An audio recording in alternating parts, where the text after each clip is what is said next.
Good morning and welcome to GBN Live. Today we have Keith Hill here with us, and we will get to him shortly. We want to thank our sponsor, Grand Strand Law Group, at 843-492-5052. They are in the Myrtle Beach and North Myrtle Beach area. You can also contact them at grandstrandlawgroup.com.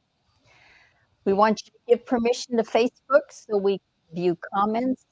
Go to streamyard.com/Facebook and give them permissions. If you have any questions for today's guest, type them in the comment section and we will answer them live on air. Today's guest, Keith Hill, he's in the Delta Building Systems in Florence Chapter. Stay tuned, GBN Live is next.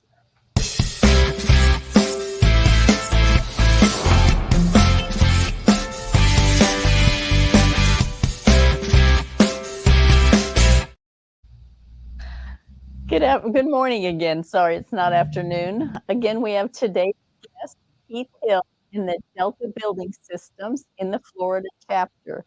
Welcome, Keith. How are you today? Good morning. Hope you guys are well. We are. So before we get started, if you would tell us a little bit about yourself, where you are originally from, your family, what brought you to the area, or have you always been here? I grew up in South Carolina. I moved to the Florence area in 1986, and where I attended Francis. I'm telling a little bit about myself here. I attended Francis Marion College. It's a university now, so I was in the last graduating class of the college, so that dates me pretty well. But I went to Francis Marion, graduated from there, and got into commercial tire sales initially, right out of college. And my future wife, who was my high school sweetheart, we both attended Francis Marion and just decided to never leave Florence. We were originally from Marlborough County. And so we stayed here, worked here. I got into construction, which I'm sure you'll get into a little bit later. I got into construction in 1995. And then we were married in 93, me and my wife, and her name's Ellen. And we've lived here in Florence all our lives, since we've been, since 86. We have two kids, Adam and Mary Keith, and both of them married. We're empty nesters now. So that's not a bad part. No, I have five kids and I'm an empty nester. Yeah. We enjoy it. It's just us and the two dogs. Yeah. Now, any grandkids? Nope, not yet. I think they're working on that, but not yet. Not yet. That just means I'm older than you. So, Keith, how long have you been in the construction business, and what got you started with Delta? Well, I started in 1995 in the construction industry. I was in the commercial tire sales after I got out of college, and I had a customer that was had started a general contractor company, and after some conversation, he hired me as the manager, as the GM of the company. And so I I got into construction that way. It was kind of dropped in my lap, and worked there for 20 plus years, and developed some friendships and with coworkers and one thing and another. And then in 2017, me and my two business partners now decided to start our own company, and we called it Delta Building Systems, and we got in business in July of 2017. So almost 6 years now. So. And you enjoy it? I do. We do. It's something I've always been part of building in really my entire life. My dad, he did a few construction projects on the smaller side. And so I've always been part of that. And my two business partners, same way. They kind of grew up in this industry. So we get along really well, and we decided to start our own venture, and it's been a blessing. So that's pretty fascinating that 3 of you guys can get together and do it that well Yeah. and Well, still make money. each one of us have I guess you say an area of expertise, and it makes a good mix there for that. Nice. So can you discuss what it looks like if you were to sit down to start a project? So if I came to you and said, "I'd like to remodel my entire kitchen," Hmm. what would be the first step? Well, we don't do residential, so let's go to the commercial side of it. Okay, we don't do residential Okay. projects. Um, what that would look like is we don't we don't follow a lot of bid work. In other words, we don't build schools or we don't build chain restaurants or gas stations. That's not the work we try to find. We try to do negotiated work, find a customer that has a need, and we can sit down and work them through the process. And what that usually works into is the customer calls and say, "Hey, I want to make this addition, or I want to this new green site. I want to build, and here's what I want to build." And we sit down with them and find out their needs, um, and then use our experience to come up with a plan that best suits them in the most cost effective way of getting it done. But it's a little bit of a step process. You got to find out what their need is first, and sometimes folks will have in their mind what they want to do, but through past experience with us, sometimes we can find a better way of doing it, more efficient way of doing it. So That's it. That's interesting way. yeah, So it seems a huge asset to Delta is your work from design to build, meaning you right. offer design services as well, correct? Yes, yeah, we don't have in-house architects or engineers, but we have some engineering partners, architect partners that we use on a regular basis. Uh, that we over time we've developed a relationship with, and they're very efficient for us and do a really good job. Nice. So it looks like a huge part of your business, in addition to that, is commercial construction like office buildings, restaurants, along those lines. Yes, So you do remodeling and do you do construct from the ground up? yes. We like to call it from the cradle to the grave here. When we take it, green site. Um, cleared or not. I mean, we've got a site now we're actually having to clear. It's a wooded site in Lexington, and but yeah, we take it from the ground up, or somebody wants to do an addition, office space, warehouse space. They just want to remodel their office. They don't want to add any space. They just want to refresh what they have. That's part of and we also have an industrial side to us as well. We work in manufacturing facilities, and do more so facility type maintenance, whether that be new foundations for equipment or just simple repairs they need inside the processing plant or industry. But that's a kind of another side of what we do as well. It's not all commercial. It's sort of a commercial industrial mix. Nice. So with cost of materials having gone so high since COVID, Mm-hmm. what are some ways a client could save money if they needed to? Well, cost of materials are cost. I mean, you can't really change that. What you have to do is planning is a huge part. And the biggest thing we see is not so much the cost now, is the lead times. Yeah. Sometimes you will have matter of fact, we're doing a project right now. We are an American metal building dealer, which is, and I'd like to place a little plug there for American Buildings is a Nucor company, Nucor Steel, which is very popular in this state. And those buildings are manufactured right in this state. So we're constantly pushing those buildings, and because they are, I mean, it's just helping our state. Um, but we're doing a project right now because the lead times are so long on metal buildings. You're talking 14 to 16 weeks in some cases, maybe more. We're doing a conventional build, metal frame, having it fabricated because the customer is not can't wait to get the project going and wait that period of time. So sometimes the cost is you got to decide, is the material cost or your downtime going to cost you more? Right. But planning is tremendous. The electrical industry, a lot of transformers, panel boxes, those things are very, very, very hard to get. But for a customer to get them to make the project go as smooth as they can, they need time. It's getting things done quickly now is really hard, and they're going to need a plan because there may be some things they may have to make adjustments on because it just may be more cost effective to do it that way. What's the hard thing to get right now? Anything associated electrically, transformers.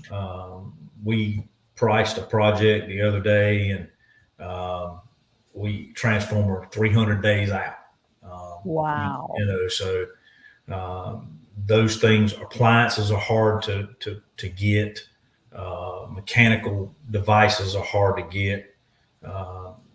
You can get them, but again, it just takes a lot longer than it generally has in the past.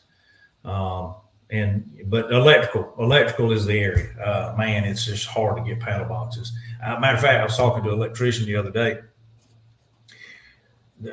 They're actually going into older buildings that are abandoned or in these cities and towns, and they're pulling out the electrical panel boxes and refurbishing them and selling them because you just can't get new ones. And so, another project we had to end up buying a refurbished transformer because a new one, it was just not available in a reasonable amount of time. That was the challenge. So, but yeah, it's electrical right now. That's what we see. Well, the cost of wiring itself has gone Yeah, up the wiring's just almost 100 unbelievable. times almost. Yeah, and we have to take extreme measures, wiring wise and electrical wise on job sites to prevent theft. I mean, it's unbelievable. What's happening in that area. So again, it's just a planning thing these day and time. You almost have to have a big metal lockbox. Oh yeah, we Keep do. everything in, Yeah, and hopefully they don't get through that. Yeah, well, we take every measure we can, and two, sometimes you just have to try to schedule things not to be delivered sooner than you really need it, because it could create other problems. So how do you feel the market's going to go throughout the remainder of 2023? I don't think we have not seen a slowdown. Okay. Fortunately, like in the in the food grade industry, and people may not buy a new car, but they're going to eat. So we have a lot of work that goes on in that area, and we got a pretty good customer there. I don't think it'll slow down unless the interest rates, get tremendously high. I've been talking to another GBN member, a friend of mine that's in our Florence chapter. Me and him spent some time last week talking about it. I don't think the interest rates I think eventually they're going to go down. So that's not going to discourage people from building. So I don't see a tremendous fall off unless something just drastic happens that a lot of people don't see coming. But I mean, when you deal with people in the financial market, I mean, they understand it a lot better than we do. So I'm trusting them. So, but I don't see a tremendous fall off. Sorry. That's okay. I'm sorry. I know that commercial interest rates are way different than residential, and you have like prepayment areas, so it's not as easy to just go refinance it. Right. a friend of mine has a huge prepayment penalty if he does it within the first 2 years. Wow. So Yeah. some of that part's crazy. Right. So after the break, we're going to discuss the phases of construction process. Stay tuned. We'll be right back. Hi, I'm Justice Ann. I've been a canine liaison at Grand Strand Law Group for, 30 years? What's that? You don't believe me? I meant 30 dog years, of course. First rule of lawyering, read the fine print. Anywho, my humans at Grand Strand Law Group have a combined 20 years experience.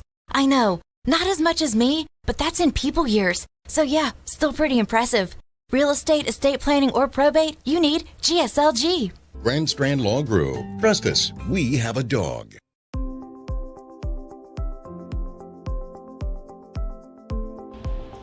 Great Business Networking grew out of the idea that by creating lasting friendships within the community, we can make the community even better. I was looking to network with professionals and to be able to refer my clients to somebody that I trust. Well, it's really important to trust the members of the group because we really generate quality referrals, and to know somebody, be friends with them, and get that the qualified referral is the key to success. It is networking, but it doesn't feel like networking, and that is important to me. I come to the meetings, I have fun, I make great connections, and I help grow my business.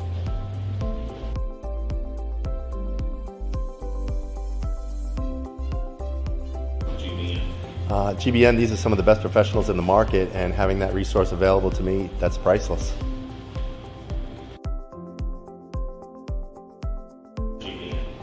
Well, GBN is a network of business professionals that build long-lasting friendships that will not only grow my business, will grow yours as well.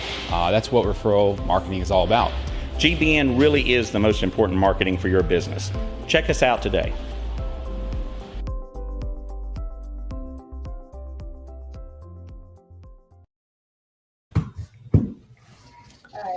All right, welcome back. Sorry about that. Today's guest is Keith Hill. He's in the Delta Building Systems in the Florence Chapter of GBN. Welcome back. Thank you. Thank you again, our sponsor for Grand Strand Law Group, 843-492-5422. They are in the Myrtle Beach, North Myrtle Beach area. You can also contact them at grandstrandlawgroup.com. Remember, if you have any questions for GBN or today's guest, please type them in your comments and we will do our best to get them answered here on GBN Live. Okay, Keith, the first step I understand in the construction process is the discovery phase. Right. What does this mean to a client? That means, helping the client determine exactly what their need. When we sit down with a client, we ask a lot of questions, figure out their process, and help them determine what is the most efficient build for them. Any advantages they can take advantage of to make it a cheaper project or to make it a more efficient project. And again, electrical costs could fluctuate so bad, and you could, there's things you could do. Lots of times people, for years would use skylights to get natural light into a building, and you still have a lot of clients who want to do that. But over time, sometimes skylights become an issue and they leak and those kind of things. But now LED lights are so cheap, considering what they were in the past. So instead of trying to use the natural light, the skylight, just use LED lights. And so a lot of times customers don't understand that, and it's just because they're not in construction. And so that's part of the process that we try to do, is sit down with them and really figure out what they're doing and what their plan is. Nice. So I think this is my favorite one, but also probably for a personal level, the most frustrating part for me, because I'm not good at it, is the design phase. Right. Tell us about this part, please. Well, it's kind of process I was speaking of then. Once you get, everybody's idea and what their thought process is, then we go to engineers and architects, and we sit down and there are things you have to consider, especially in the commercial industry. You have to consider life safety plans, and where a person wants a door may not actually be where they can put the door, because you've got to have exits in the right place, and you can't go so far have to travel so far to a door. Even bathrooms, there's a distance you can't travel based on a number of people. And so there are a lot of factors there, but that's when we kind of go to the next step, and that is actually getting engineers and architects involved in determining, how this is going to work, and actually put it on paper and have it to where it can be, you can see exactly what your footprint looks like. Nice. So the contract phase entail, I'm so sorry. That's okay. How long does that normally take, and all of the issues with that? Well, the contract phase is really doesn't take long. I mean, once everything's been determined, everybody has decided, okay, this is what we want, and this is the size rooms we want, this is what we want to build. All those things have been engineered and signed off on and agreed upon. Then you create a contract. We use a standard AIA, which is an industry template. It stands for American Institute of Architects, and it's a form that you can customize to your business and to your customer. And we issue those standard. Again, it's a standard practice in the market, standard terms and procedures, and it's recognized all over the world, really. But especially here in the United States, it's a contract we use. And then once all that's put into place and it spells out everything we're going to do, what we're going to deliver, when we're going to deliver it, this is how much it's going to cost, and you agree to pay this amount for it, and then the contract signed, and we start moving forward. So what causes delay? What causes delays? Poor planning. Poor planning. That's as much a problem as anything, and I feel like that's what we do a great job of, is helping the person plan. That's good. But planning is, and sometimes there are unforeseens in the supply chain that you just you can't avoid. You try to head those off best you can, but it's like now people are only guaranteeing prices. I got a plumbing price the other day, and they were only going to guarantee it for 5 days. So wow, it's hard to pull something off in 5 days, but those things, and they create problems sometimes, and but sometimes red tape that causes a problem, especially when you have to get DHEC involved and you have to get government agencies involved. Sometimes that throws, but we've kind of got that figured out, and that generally has stayed the same. It hadn't changed anything because of COVID or supply chain issues. So does weather play a lot of the key for that as well, if you not have too much of that? Oh man, I didn't think we were ever going to get a break in January. It rained, and I'm telling you, and the thing of it is, if it's not falling out of the sky, okay, you still can't go back to work because it rained 3 days before, and it's going to take another week to dry up. So, and then you end up getting another rain. So, but weather's tremendous. We have planning meetings on Tuesdays, and I was discussing with our guys. We actually have an inside project, and I was telling my guys, all right, we need to save that for a rainy day, so that way we can just move right to there and won't have any delays. But yeah, man, weather plays a tremendous, especially during the winter months. Summer months, you have to deal with the heat. We pour a lot of concrete, and so you can't pour concrete when it's 95 degrees outside. So you end up pouring concrete in the middle of the night when it's cooler, and people can work, and it won't set so fast on you. So So yeah, weather plays a tremendous part. It's a lot of, you have to constantly watch the weather. So we all have weather apps on our phone. So all the time. Colorado was like that, only different. Oh yeah, yeah. See, we don't have to deal with snow. Ours is just rain and hurricanes. You have hurricane occasionally around here that you have to work around, but usually it's rainy weather. That's really our biggest challenge.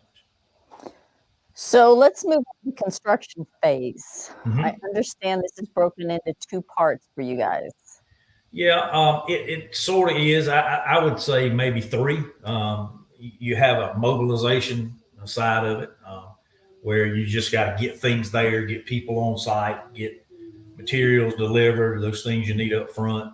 And you spend a lot of time. There's a lot of logistics that go on with that. A lot of planning that goes on with that, getting things set up in the right place so they're not, it's not an interference as you go along in construction and doing all those things. And then the construction part actually starts. And that's obviously the longer portion of the projects. And then once you get that done, then it's the end of it is more of a punch list item, clean up, the final touch up part of the process. But it's sort of a 3-step process, and I generally don't mind the first two, but it's the second one that always seems to be the biggest challenge is finally wrapping a project up. So the best part, I guess, for you guys and for your clients is the delivery phase. Oh yeah, man, that's when you with your government agencies, local agencies, you have to have inspections and all those things during the construction phase. And the final thing is we call it a CO, which is certificate of occupancy. And we always like that. I got one on my desk right now, man. I'm so glad to get that thing. I don't know what to do. So, but yeah, we get that final, that certificate of occupancy, and they can put people in the building and go to work, and we hand them the keys, and it's a great day. So, especially to pay you. Well, and that's my favorite part too, is when I get a client to the table and they're buying their first home or their last home, and I'm helping them get it financed. And so that is watching them sign and being so excited about it is my favorite. Yeah, we enjoy that, especially if you came in early, you finished early, and maybe even finished under budget. I mean, that's always a great thing. So well, thank you for coming. Thank you. If you'd like to get, sorry, go ahead. No, I just say thank you guys for having me. Well, if you'd like to get in touch with Keith, you can call him at 843-616-7833 or deltabusinesssystemsinc.com. Right. So before we go, Keith, can you tell us why referral marketing is so important to you, and specifically why you chose to be a member of the GBN? We started when and I'll try to keep this brief. We started in 17, and actually Steve Powers, who is a member of GBN in our chapter, we were all part of a networking group prior to that. And I met with Steve about business cards, and he says you need to you need to join and be part of these networking groups. And so I didn't think it was a great fit for us because we're more of a commercial industrial thing, and so I met with a guy that was designing our website, and he just happened to be part of the same networking, and he asked me if we were part of any of those groups, and I was like, well, I just don't think it's gonna work. And he says, you're looking at it all wrong. I said, what do you mean? He said, it's still people. He said, those people may not work in a manufacturing facility that you actually are looking to try to go do business with. He said, but they might be married to somebody who is, or they might be friends with somebody who is, or neighbors with somebody who is. So that being said, what I enjoy about GBN is you just get to meet people, and you develop friendships, and once you really develop a friendship and they begin to trust you, begin to understand that you're going to do what you say you're going to do, then they don't mind telling that neighbor or that spouse or a friend of a friend about you and give you that information. So we really enjoy it. I mean, I really enjoy meeting with our group on Thursday mornings and having breakfast and talking about life. You know, that's just part of it. So Nice. Well, thanks for joining us, Keith, and thank you everybody for watching today. Remember, if it's Wednesday, it's GBN Live. See you next time.